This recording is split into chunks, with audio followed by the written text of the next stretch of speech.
Hello students, welcome back to the my channel learn biology concept. तो आज हम लोग पढ़ेंगे public health and occupational hazards due to environmental disasters. इसके ऊपर आज हम लोग चर्चा करेंगे कि जो ऑक्यूपेशनल जो हजार्ड्स है, जो इंडस्ट्री है, उसका क्या इफ़ेक्ट पड़ता है, हमारे पब्लिक हेल्थ पे क्या इफ़ेक्ट पड़ता है। ठीक है, तो आज हम लोग इसी के ऊपर चर्चा करेंगे। तो ये नोट्स हैं जो एमएससी जूलॉजी के लिए बेनिफिशियल हो सकता है। ठीक है, तो ये हम लोग सबसे पहले इंट्रोडक्शन देखते हैं कि आखिर ये ऑक्यूपेशनल हजार्ड्स है क्या।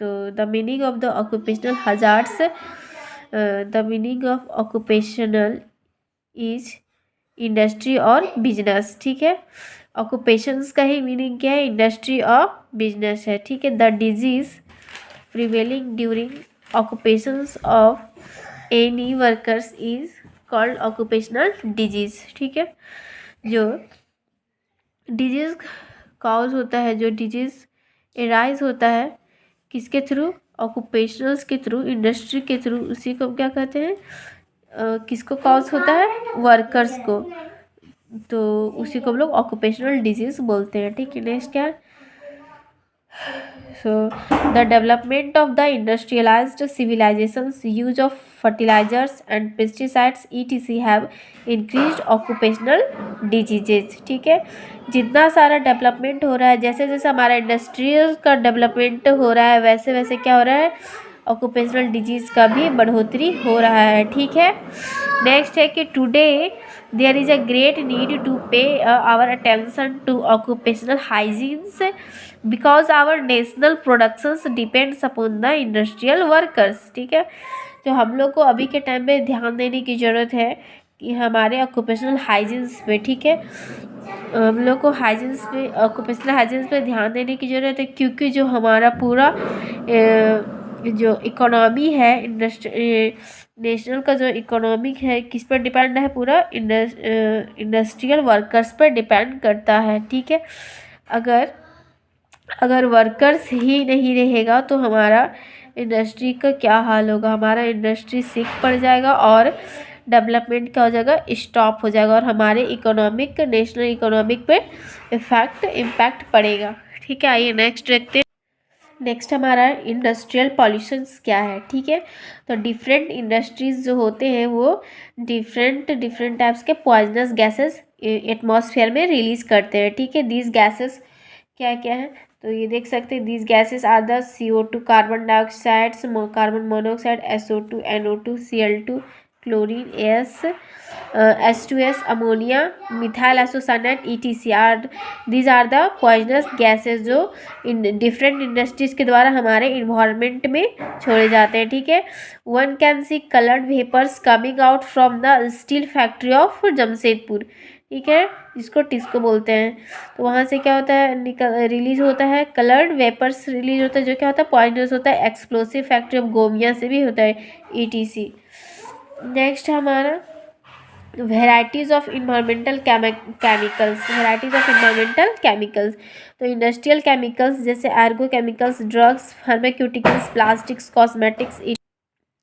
जो industrial chemicals, agrochemicals, drugs, pharmaceuticals, plastics, cosmetics, ये सबसे डिफरेंट केमिकल्स हमारे इन्वायरमेंट में क्या होते हैं, रिलीज होते हैं। ठीक है, तो these all have caused great dangers and put workers at high risk. ठीक है, ये सारे जो केमिकल्स, ये सारे इंडस्ट्रीज जो केमिकल रिलीज होते हैं वो क्या करते हैं, ग्रेट डेंजरस होते हैं। ठीक है, किसके लिए, वर्कर्स के लिए, स्पेशली वर्कर्स के लिए जो वहाँ के नियर रहते हैं, जो वहाँ पे वर्क करते हैं।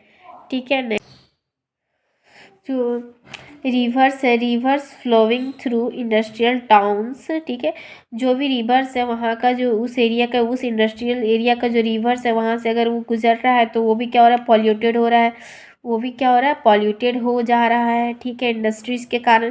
तो दिस पॉल्यूटेड वाटर, यही पॉल्यूटेड वाटर क्या होता है, सप्लाई करता है वहाँ के जो रहने वाले वर्कर्स है, उसको सप्लाई किया जाता है, ड्रिंकिंग वाटर के रूप में किया जाता है। उससे क्या होता है, वहाँ के वर्कर्स बीमार पड़ जाते हैं और उससे उस पॉल्यूटेड वाटर को पी करके वहाँ के वर्कर्स बीमार पड़ जाते हैं और बीमार पड़ सकते हैं, है ना। क्योंकि जो रिवर से वहाँ जो इंडस्ट्रियल रिवर क्या कर रहा है, रिवर को भी पॉल्यूटेड कर रहा है, और वही पानी क्या हो रहा है, सप्लाई हो रहा है वहाँ के वर्कर्स को, जिससे कि वहाँ के वर्कर्स क्या कर सकते हैं, बीमार पड़ सकते हैं। ठीक है। द बर्निंग कोल और कोक इन इंडस्ट्रीज रिलीज में gases which pollute air and harm workers. ठीक है।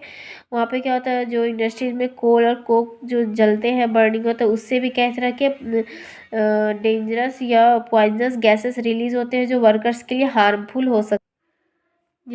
जैसे में कि फर्स्ट है कार्बन डाइऑक्साइड। ठीक है। Release by the burning Coke oil and petrol से जब बर्न करता है तो कार्बन डाइऑक्साइड CO2 निकलता है, जो हमारे रिस्पिरेटरी ट्रैक्ट के लिए बहुत ही हार्मफुल है। ठीक है। कार्बन मोनोऑक्साइड CO, वो भी साइलेंट किलर है वहाँ के वर्कर्स के लिए, और ये भी बर्निंग कोक से ही रिलीज होता है। ठीक है। नेक्स्ट है ammonia, release from the industries of the silver, tin और अदर मेटल प्लेटिंग फैक्ट्री से रिलीज होता है। ठीक है। This damage respiratory tract. Next है chlorine Cl2, release from the paper and cloth manufacturing से इंडस्ट्री। तो ये जो क्लोरीन Cl2 से कहाँ से रिलीज होता है, paper and cloth manufacturing industry से रिलीज होता है। ठीक है। ये भी हमारे रिस्पिरेटरी के लिए रिस्पिरेटरी ऑर्गन्स को क्या करता है, डैमेज करता है। ठीक है। नेक्स्ट हमारा H2S हाइड्रोजन सल्फाइड, ये भी रिलीज फ्रॉम गैस माइन से रिलीज होता है, और ये क्या इफेक्ट करता है, आई को डिफेक्ट कर सकता है और रिस्पिरेटरी प्रॉब्लम्स कॉज कर सकता है। ठीक है।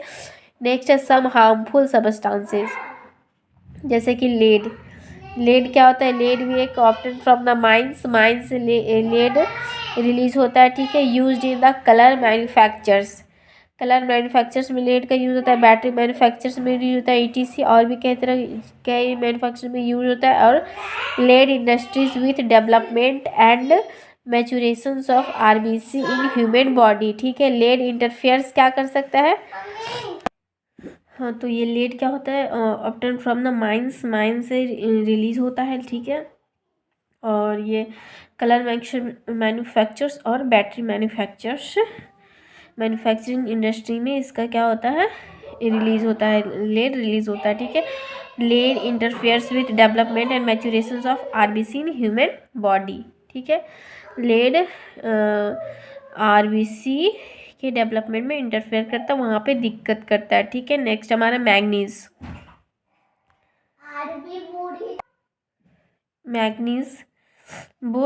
मैग्नीज का जो बोथ है पार्टिकल्स और जो डस्ट पार्टिकल्स और उसका फ्यूम्स गैसेस जो है, दोनों क्या हार्मफुल है वर्कर्स के लिए, और ये कहाँ पे होता है, एल्यूमिनियम स्टील्स और आर्सेनिक इंडस्ट्रीज में ये रिलीज होता है। ठीक है। नेक्स्ट हमारा mercury use in the thermometers, barometers, tubelight, ETC में मरकरी का यूज होता है। ठीक है। और मरकरी का जो वेपर है कि पॉइजनस इल इफेक्ट। ठीक है। मरकरी का जो वेपर है पॉइजनस इल इफेक्ट किसमें, ह्यूमन बॉडी में देता है। टीथ फॉल्स, टीथ क्या होता है, हमारे झड़ने लगते हैं। गम्स स्वेल्स, जम्स मसूड़े फूल जाते हैं due to mercury poisoning. Mercury के पॉइजनिंग के कारण टीथ क्या होते हैं, झड़ने लगते हैं और मसूड़े स्वेल कर जाते हैं, फूल जाते हैं। ठीक है। जहाँ पर भी जिस इंडस्ट्री में मरकरी का यूज होता है। नेक्स्ट हमारा ऑफेंसिव ट्रेड क्या है कि some factories emits intolerable bad smells. ठीक है। कोई फैक्ट्री से क्या होता है, इंटॉलरेबल बर्दाश्त के बाहर ऐसा स्मेल जो बर्दाश्त के बाहर हो। They also release dirty polluted waters. ठीक है। और पॉल्यूटेड वाटर भी वो क्या करते हैं, रिलीज करते हैं। दिस ऑफेंसिव ट्रेड्स क्या ये ऑफेंसिव ट्रेड्स हो सकते हैं, slaughter house, dairy farmings, tannery, paper mills हो सकते हैं, शुगर मिल्स, और boiling of animal fats used in candle और सॉप इंडस्ट्री में यूज होता है। ठीक है। नेक्स्ट इंडस्ट्री ट्रेड, तो सम इंडस्ट्रीज और mills release too much dust. ठीक है। कोई इंडस्ट्री ऐसा होता है जो टू मच बहुत डस्ट रिलीज करते हैं। This dust harms respiratory tract of workers. ठीक है। वर्कर्स के रिस्पिरेटरी ट्रैक्ट को क्या करते हैं, harmful the dust particles of different industries can be grouped in 3 categories. ठीक है, डस्ट पार्टिकल्स को 3 कैटेगरी में बांटा गया है। पहला बायोलॉजिकल्स, दूसरा प्लांट फाइबर्स और तीसरा मिनरल। जो बायोलॉजिकल डस्ट है वो ऊल है, सिल्क है, लेदर है, etc। ठीक है, प्लांट फाइबर्स में आ जाएगा जूट, कॉटन्स, और मिनरल पार्टिकल्स में आ जाएगा आयरन, कोल और सीमेंट का पार्टिकल्स। ठीक है, name of diseases caused due to the different dust are given below. जैसे कि पार्टिकल्स ऑफ ऊल क्या कॉज करता है, wool sorter disease, particles of cottons byssinosis disease, particles of iron siderosis disease, stone का particle silicosis disease, और coal का particles anthracosis disease. ठीक है, disease due to different sources, और भी अदर डिफरेंट सोर्सेज से डिफरेंट डिजीजेस कॉज कर सकते हैं। जैसे कि फार्माक्यूटिकल कंपनी, जो इस फार्माक्यूटिकल कंपनी में जो वर्क करते हैं वर्कर्स, वहाँ के जो बॉयलर सेक्शंस के जो वर्कर्स होते हैं, बॉयलर सेक्शंस के वर्कर्स वो किससे सफ़र करते हैं, नौजिया से, वॉमिटिंग और नौजिया से सफ़र्स करते हैं। ठीक है, नेक्स्ट है हमारा इंसेक्टिसाइड्स। जो ह्यूमन पॉपुलेशंस है, जो ह्यूमन पॉपुलेशंस क्या यूज़ करते हैं इंसेक्टिसाइड में, जैसे पेस्टिसाइड्स।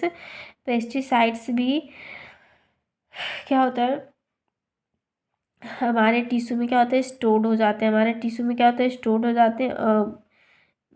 हमारे टिश्यू में पेस्टिसाइड्स लिपोफिलिक जो लिपोफिलिक मतलब जो ज़्यादा मात्रा में लिपिड हमारे टिश्यू में क्या होता है, स्टोर हो जाते हैं। ठीक है, जो हमारे लिए हानिकारक। नेक्स्ट हमारा एक्सरे। तो एक्सरे एक्सपोजर्स कॉजेस कैंसर। तो एक्सरे में जब हम लोग एक्सपोज होते हैं तो एक्सरे से क्या हो सकता है, कैंसर कॉज हो सकता है। ठीक है, जो डायग्नोस्टिक एक्सरे होता है, जो डायग्नोस्टिक होता है किसका, प्रेग्नेंट वोमेन का, तो में increase the risk of cancer in child में भी कैंसर होने का चांसेस बढ़ जाता है। चाइल्ड में अगर कोई प्रेग्नेंट लेडी एक्सरे करवाती है, ठीक है, अगर कोई प्रेग्नेंट लेडी अपने बेबी का एक्सरे करवाती है तो उसे उस बेबी को भी, उस चाइल्ड को, उस बच्चे को भी कैंसर होने का खतरा बढ़ जाता है। ठीक है, नेक्स्ट है radio active effect from nuclear power plant. तो रेडियो एक्टिव जो सबस्टांसेस हैं, among the most toxic substances known. जो सारे सबस्टांसेस सबसे मोस्ट टॉक्सिक सबस्टांसेस कौन सा, रेडियो एक्टिव सबस्टांसेस है, जिसका जीता जाता एग्जाम्पल्स है क्या, evidence of the toxicity, death of the Marie Curie इसी टॉक्सिसिटी, रेडियो एक्टिव सब्सटेंसेस की ही टॉक्सिसिटी से उनका डेथ हुआ था। ठीक है, जो सी डाइड ऑफ ल्यूकेमिया, उन्हें ल्यूकेमिया हो गया था, leukaemia due to the much radiation exposures के कारण उन्हें क्या होता है, ल्यूकेमिया हो गया था, जिनके कारण मैरी क्यूरी का डेथ हो गया था। ठीक है, नेक्स्ट है ओर प्रोसेसिंग ऑपरेशन, जहाँ से ओर्स होते हैं, radio active ores of uranium में कॉज कैंसर्स ऑफ 2 वर्कर्स। ठीक है, यूरेनियम का जो ओर्स जहाँ पे होता है, वहाँ और प्रोसेसिंग होता है, वहाँ पे भी कैंसर कॉज होने का खतरा रहता है वहाँ के वर्कर्स को। ठीक है, नॉइज़ भी एक ऐसा पॉल्यूशंस है वर्कर्स के लिए जो बहुत ही हानिकारक है। ठीक है, और ये डे बाई डे इंक्रीज ही करते जा रहा है डिफरेंट इंडस्ट्रीज में। ठीक है, और ये स्पेशली वर्कर्स के लिए बहुत ही चैलेंजिंग होता है वहाँ से बच पाना। ठीक है, इसके लिए कंट्रोलिंग का क्या क्या कुछ प्रोटेक्शंस के दिए हैं कि protections to workers from noise can be provided through wearing devices such as ear plugs और muffs. so these are the occupational hazards।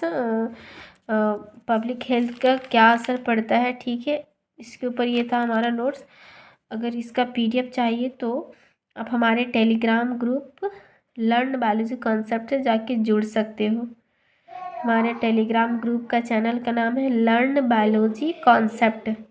ठीक है, लर्न बायोलॉजी कॉन्सेप्ट, वहाँ से आप जुड़ के आप इसका PDF प्राप्त कर सकते हो। So okay, thank you, bye bye.